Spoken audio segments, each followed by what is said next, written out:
Il y a une motion. Oui, oui. J'ai une motion, je dirais même deux motions. Oui, dites-moi. Tout à l'heure, vous avez parlé de Tovolibi qui a consenti à brûler un char. Oui. Est-ce que vous êtes en train de dire que Tovolibi avait trahi depuis 2002? Quand je dis qu'il a consenti à brûler un char, je veux dire qu'il y a eu un événement qui a fait que, oui, un grand événement qui est passé sous silence. Ça a été passé sous silence par la volonté du président. Parce que le président s'est déplacé en hélicoptère pour aller à l'endroit où le char a été brûlé là. Le président est parti là-bas. Il est parti là-bas. C'est pour vous dire combien de fois ce monsieur avait à cœur de pouvoir éteindre le feu partout où le feu était allumé.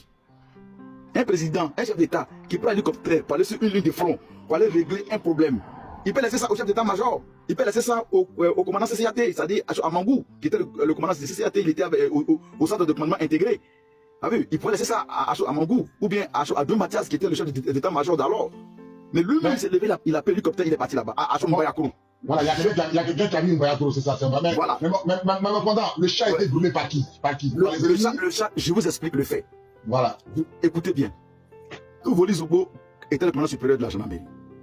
Deux Mathias, chef d'état-major. Denis Bombé, directeur de la police. Et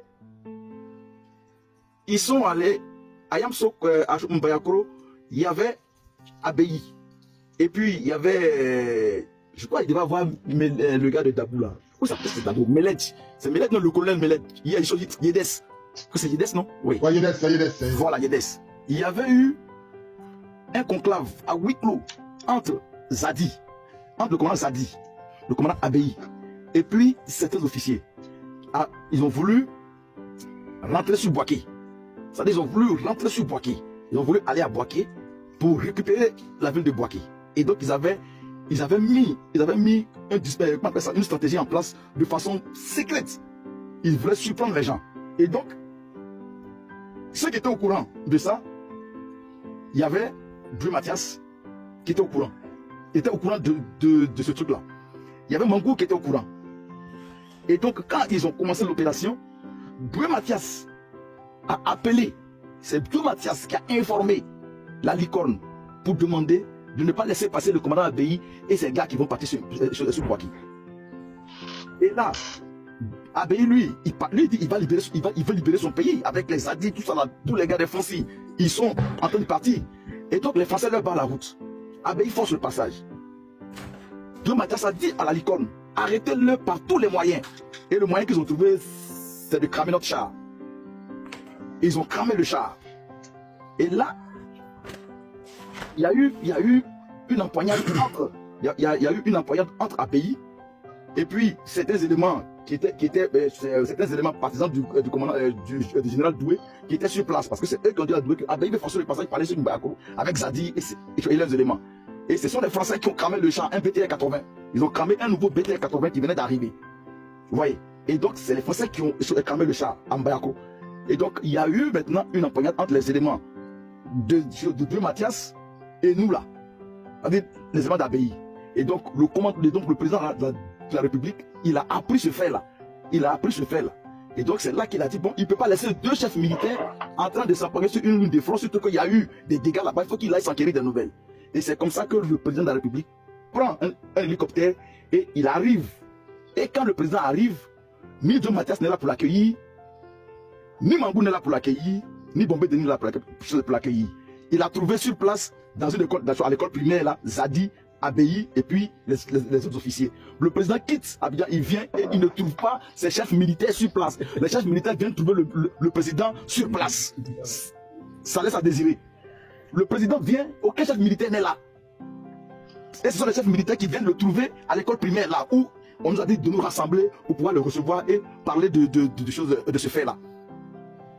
Et c'est quand le président est venu, quelques minutes après, Deux Mathias arrive derrière, et le président, il les a regardés comme ça, les gens venaient après lui, et là, il les a regardés, et puis, c'est là, Abei a dit, mais on va créer Garamo pour qui? Pour Deux Mathias ou bien pour le président? Et puis, ils ont commencé à rire. Le président arrive avant, c'est subordonné, donc on crie pour qui? Pour le président ou bien pour eux? Donc maintenant, qui va crier? Parce que c'est le général qui devait crier avant un fixe pour le président. Donc, mon commandant, oui. Mangou est arrivé avec Deux Mathias en retard. Ils sont arrivés en retard. Ils savaient que le président venait ou ils ne savaient pas? Ils savaient que le président venait. Parce que le président, avant de se déplacer, son protocole, son directeur de protocole, prend la peine de dire d'abord aux gens, parce qu'il n'est pas venu directement à l'école, mais il est passé par Yamoussoukro. Il est passé d'abord à Yamoussoukro, et c'est de Yamoussoukro maintenant qu'il a pris l'hélicoptère pour partir. Et donc eux, ils savaient que le gars, il arrivait là-bas. Et en plus de ça, l'incident qui s'est passé, aucun chef militaire n'était là pour pouvoir mettre de l'ordre. Personne n'était là pour mettre de l'ordre. Et c'est ce qui a énervé Abeyi. Abeyi dit, mais vous ne pouvez pas rester loin de là. Et puis dire aux gens de nous empêcher de passer par les libérer notre pays pendant que vous-même là, vous n'êtes pas sur le front. Qu'est-ce que ça veut dire? C'est notre pays ou bien c'est eux leur pays? C'est ce qui a énervé Abeyi. Et puis il a voulu forcer le passage. Vous êtes censé donner des ordres, des orientations, vous n'êtes pas là. On prend des initiatives, vous nous contrecarrez. Et on paie un char. Vous voyez? Et donc quand le président est venu, les gars, ils ont trouvé le président là-bas. Et le président, il s'est arrêté. Qu'est-ce qu'il a fait le président quand il est arrivé? Quand il est arrivé, il est entré dans l'école primaire, il s'est arrêté. Il a balayé tout le monde du regard. Il a remué la tête comme pour dire, on peut compter sur vous. Et là, c'est ce qui a fait que Doué Mathias et Abeyi, je vous dis, aujourd'hui, pour ceux qui ne le savent pas, c'est sûr, on peut mentir sur un mot, c'est vrai. Mais là, je ne suis pas en train de mentir sur Doué Mathias. Doué Mathias en voulait à mort à Abeyi. Doué Mathias en voulait à mort à Abeyi. Parce que selon les échos que le président a reçus de la part du comportement du général Doué Mathias, c'était en tout cas, c'était quelque chose qui le mettait en mauvaise posture. Ça le mettait en mauvaise posture. Mais néanmoins, le président, il a calmé les esprits. Il a essayé de demander à tout le monde de mettre barre à terre et qu'on fasse ce front commun. Il n'est pas question de se diviser et tout ça. Mais Doué Mathias, je vous dis, ce que je vous dis, c'est la vérité. Il est en haut là-bas, il est mort, c'est vrai. Père son âme. Mais son esprit, dans ce que je dis là, il avait commis des gars pour faire mal à Abeyi, pour neutraliser Abeyi. Vous savez dans quelle voiture Abeyi il se promenait?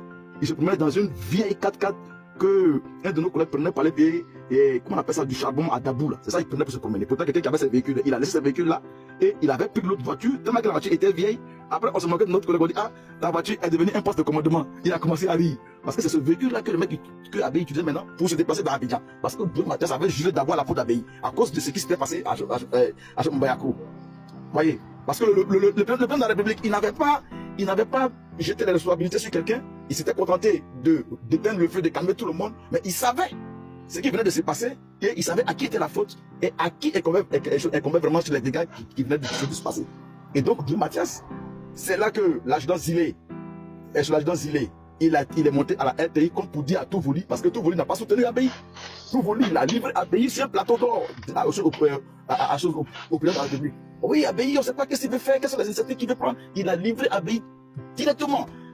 Et c'est là que le président a dit non, on n'est pas là pour jeter la paix à quelqu'un. On est là pour combattre un ennemi commun. Donc mettez bas la terre, entendez-vous et essayez de voir ce que vous pouvez faire ensemble. Voilà comment après, il s'est entretenu avec, nous on est sortis, il s'est entretenu avec Abeyi, avec Doué Mathias, avec Touvoli, avec chose qui s'appelle, avec Bombé.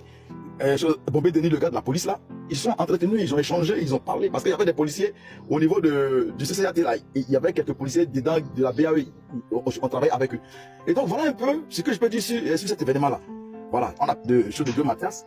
Et pour ceux qui ont une bonne mémoire, vous êtes censé ignorer qu'en 2004, lorsqu'il y a eu l'opération Dignité, où ils ont détruit nos avions et que l'unité du général Poncé s'est retrouvée devant le domicile du président Gbagbo et que Mamadou Koulibaly, dans une conférence de presse, il a posé la question directe à Doué Mathias pour dire que on dit Alassane Ouattara est dans un char et que c'est un coup d'état et que vous êtes venu l'installer. Il a posé la question au général Bombé d'abord. Non, au général Poncé, le général français, il a posé la question. Et Alassane Ouattara serait dans un char et que c'est un coup d'état que vous voulez perpétrer. Et donc c'est pourquoi vous êtes venu devant le domicile de Gbagbo. Poncé, il a balbutié. Et après, Doué Mathias aussi, on lui a posé la même question. Il a balbutié. Tout ça pour dire quoi? Tout ça pour dire que Doué Mathias, il était mouillé jusqu'au cou dans toute cette histoire-là. Toute cette histoire-là. La première que l'opération Dignité s'est passée à côté. Doué Mathias, après, il a démissionné de lui-même. Et après, c'est Filmangou qui l'a remplacé au poste de chef d'état-major. Voilà un peu. Et donc, pour revenir au chapitre de la trahison, voilà comment les officiers nous ont livrés, ils nous ont vendus, ils nous ont, comment dire ça, ils nous ont mis devant l'ennemi sans possibilité pour nous de nous défendre si ça pourrait être chose, elle les arranger. Et donc voilà un peu ce que Doué Mathias a fait. Okay.